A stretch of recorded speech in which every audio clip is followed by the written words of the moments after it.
Hi friends, ഇന്ന് നമുക്കൊരു broccoli വിഴുക്കെന്ന് കാണാം. അതിനുവേണ്ടി ഞാൻ ഇവിടെ കുറച്ച് ഓയിൽ ഒഴിച്ച് കൊടുത്തിട്ടുണ്ട്. ഓയിൽ ചൂടായിട്ടുണ്ട്. അതിലേക്ക് കുറച്ച് കടുക് ഇട്ട് കൊടുക്കാം. കടുക് നല്ലതുപോലെ പൊട്ടുന്നുണ്ട്. അതിലേക്ക് ഞാൻ ഒരു സവോള, വെളുത്തുള്ളി, ഇഞ്ചി, കറിവേപ്പില ഇതെല്ലാം കൂടി ഇട്ട് ചെറുതായിട്ട് വഴിച്ച് കൊടുക്കാം. കുറച്ചും കൂടെ ആഡ് ചെയ്ത് കൊടുക്കാം. ഇനി ഇതിലേക്ക് ലേശമൊന്ന് വെള്ളമൊന്ന് ഒഴിച്ച് കൊടുക്കാം.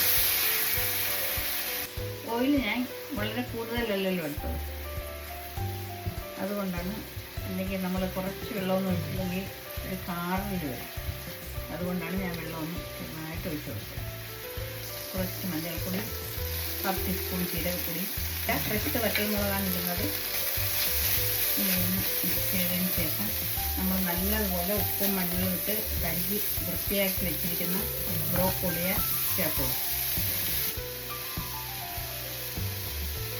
കുറച്ച് വെള്ളമൊന്നും ചേർത്തതിന് ശേഷം കുറച്ച് നേരം അടച്ചു വയ്ക്കാം.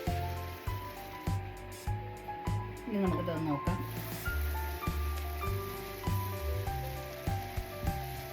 ഓയിലൊക്കെ ഒഴിക്കുന്നത് നമ്മളുടെ ഇഷ്ടാനുസരണം ഒഴിക്കാം. ഓയിൽ കുറച്ച് വെച്ച് ഒഴിക്കാം. ഓയിൽ ഇച്ചിരി കൂടുതൽ വേണമെങ്കിൽ ഒഴിക്കാം.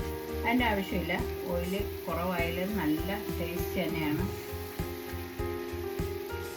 ഞാൻ കുറച്ച് ഓയിൽ മാത്രം ഒഴിച്ചിട്ടാണ്, കുറച്ച് വെള്ളം കൂടെ ആഡ് ചെയ്ത് കൊടുത്തില്ല. അപ്പോഴത്തേക്ക് അതിൻ്റെ ആവശ്യമേ ഉള്ളൂ. നമ്മൾ കൂടുതൽ ഓയിലൊന്നും നമ്മൾ ഉള്ളിൽ ചെല്ലത്തില്ലല്ലോ. കറക്റ്റ്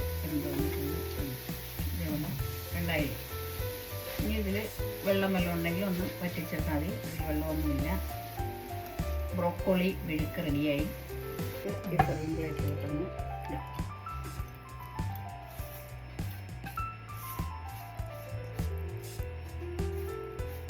ബ്രോക്കോളി വിഴുക്ക് റെഡിയായി. അങ്ങനെ എൻ്റെ ഈ വീഡിയോ കണ്ട് ഇഷ്ടപ്പെടുകയാണെങ്കിൽ എല്ലാവരും ഒന്ന് സപ്പോർട്ട് ചെയ്യുക. ഇനി അടുത്ത നല്ല ഡിഷുമായിട്ട് ഞാൻ ഉടനെ എത്തുന്നതാണ്. എല്ലാവർക്കും നന്ദി, നമസ്കാരം.